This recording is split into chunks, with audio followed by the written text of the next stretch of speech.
Starting with the primary trig ratios of sine, cos, and tan, we can generate the reciprocal trig ratios. The reciprocal trig ratios are the following. So cosecant is the reciprocal ratio of sine. So what we can do is either do 1 divided by sine to get the cosecant ratio, or we can write it as the radius over the y value. Because remember, the sine goes with y. The secant ratio goes with cosine. So we can write it as 1 divided by cosine, or we can flip the ratio. Instead of x over r, we can write it as the radius over x. And I've also noted here that if the sine is if cosecant is a reciprocal sine, the cosecant, the sine is a reciprocal of cosecant, and the same with secant. Cosine is reciprocal of the secant ratio. That means that the secant ratio is the reciprocal of the cosine ratio. The third one is the cotan ratio, and that goes with tan.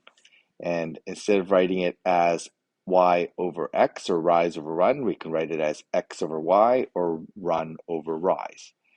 And again, if the tan is the reciprocal of cotan, the cotan is a reciprocal of tan. So this is how we identify the reciprocal trig ratios.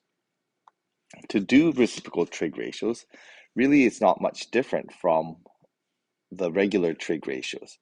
If I want to find the cosecant ratio for pi over 4, what I want to do first is locate the pi over 4 angle. A little bit nicer circle than that.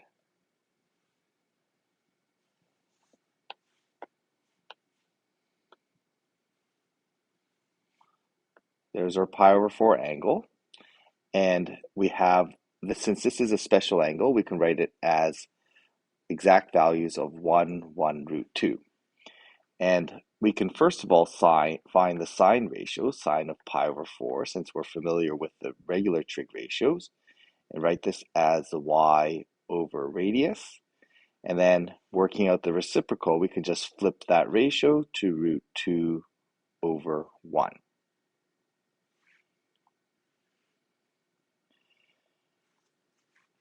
So if we want to find the trig ratios for 2 pi over 3, we can locate the angle 2 pi over 3. In this case, 2 pi over 3 is in quadrant 2. These are exact values. We don't really need any decimals here because these are special angle triangles. So that is going to be a 1, 2 root 3 triangle. Because it's in quadrant 2, we have to make sure we have the negative there. And we're going to start off with the primary trig ratios, sine theta. That's going to be positive root 3 over 2. That's not just any theta, that's 2 pi over 3.